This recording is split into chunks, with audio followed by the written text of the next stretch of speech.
MP से अगली खबर, जहां 3 को भारतीय नागरिकता मिली है। 3 लोगों को सीएम मोहन यादव ने भारतीय नागरिकता प्रमाण पत्र दिए हैं, जिसमें 2 पाकिस्तानी नागरिक को नागरिकता प्रमाण पत्र दिया गया है और 1 बांग्लादेशी नागरिक है जिसे नागरिकता प्रमाण पत्र दिया गया है। और इस दौरान सीएम मोहन बोले, ये मूल रूप से विदेशी नहीं, अखंड भारत के हिस्सा थे जिन्हें नागरिकता दी गई है।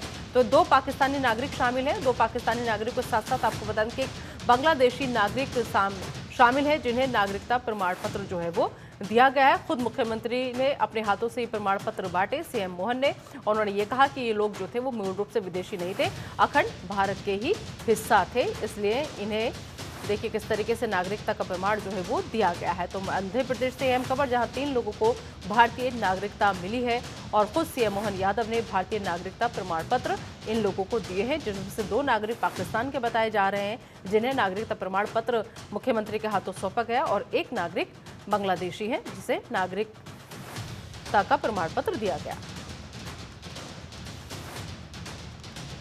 इस खबर पर ज्यादा बातचीत के लिए आइए सीधा रुख करेंगे हमारे सहयोगी गौरव शर्मा का।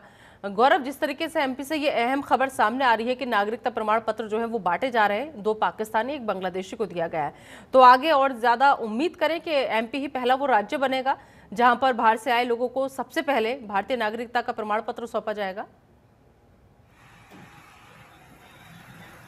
देखिए नेता, एक बड़ी बात यह है कि मध्य प्रदेश की राजधानी भोपाल में पाकिस्तान से आए बहुत सारे लोग यहाँ पर रहते हैं, जो विस्थापित सिंध प्रांत से जो आए थे सिंधी। यहाँ भोपाल में सिंधी कॉलोनी एक पूरा मोहल्ला बना हुआ है। तो ऐसे तमाम परिवार हैं जिनको आज तक नागरिकता भारत की नहीं मिली है। मध्य प्रदेश के मुख्यमंत्री मोहन यादव ने 3 लोगों को अभी यहाँ की नागरिकता प्रदान की है सीए के तहत, जिसमें 2 भाई बहन जो हैं वो पाकिस्तान से आए हैं और 1 जो है वो बांग्लादेश से विस्थापित हैं, जो कि प्राइवेट कॉलेज में असिस्टेंट प्रोफेसर हैं। तो निश्चित तौर पर 3 लोगों को यहाँ की नागरिकता प्रदान की गई है। तो अब उम्मीद की जा सकती है कि और भी लोग आवेदन कर सकते हैं सीएए के तहत, उनको भी यहाँ की नागरिकता मिल सकती है। दूसरी बड़ी बात यह है कि लगातार जिस तरीके से बीजेपी ये हमेशा कहती रही है, आरएसएस का ये हमेशा कहना रहा है कि पाकिस्तान और बांग्लादेश को लेकर कि ये अखंड भारत का हिस्सा है। हमेशा जो है आरएसएस अपने जो भी उनके बड़े बड़े बौद्धिक सम्मेलन होते हैं, प्रबुद्ध जन सम्मेलन होते हैं, तो उसमें यही बात कही जाती है कि अखंड भारत का हिस्सा है।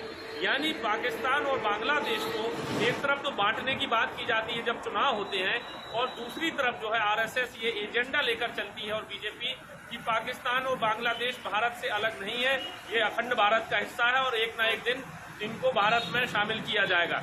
तो ये तमाम बातें हैं, और खुशी की बात यह है कि जो लोग पाकिस्तान और बांग्लादेश से आकर यहाँ रह रहे हैं, कई साल से रह रहे हैं, ये जो पाकिस्तानी परिवार है ये 2012 में भारत आकर यहाँ भोपाल में शिफ्ट हो गए थे। भोपाल के लालघाटी क्षेत्र में ये रहते हैं, वहाँ पर कराची में वो इंजीनियर थे उसके पिता। तो दोनों बच्चे यहाँ स्कूल में पढ़ाई कर रहे थे, लेकिन उनके पास यहाँ की नागरिकता नहीं थी, कोई सर्टिफिकेट यहाँ का नहीं थे, कोई कागजात यहाँ के नहीं बन रहे थे। स्कूलों में पढ़ाई में भी बहुत दिक्कत होती है। आजकल कहीं भी जाइए निदा, तो आपको सबसे पहले आधार कार्ड की ज़रूरत होती है, पैन कार्ड की ज़रूरत होती है, पासपोर्ट की ज़रूरत होती है। ये तमाम सरकारी जो दस्तावेज हैं अब उनके बन जाएंगे, उन बच्चों का भविष्य आगे जो है सुधरेगा और उनको यहाँ की नागरिकता प्रदान की गई है निदा। लेकिन गौरव, जिस तरीके से आप बता रहे हैं कि एक बड़ा तबका एक बड़ा हिस्से में रह रहा है वहाँ पर एमपी में, और जो लोग बाहर से आए हैं, तो ऐसे में ये तय कैसे हो पाएगा कि अखंड भारत का हिस्सा थे कि नहीं थे, और इनको नागरिकता मिलनी चाहिए कि नहीं मिलनी चाहिए? क्योंकि इतने बहुत से लोगों में सिर्फ 3 लोगों का चयन होना, किस आधार पर ये चयन हो रहा है?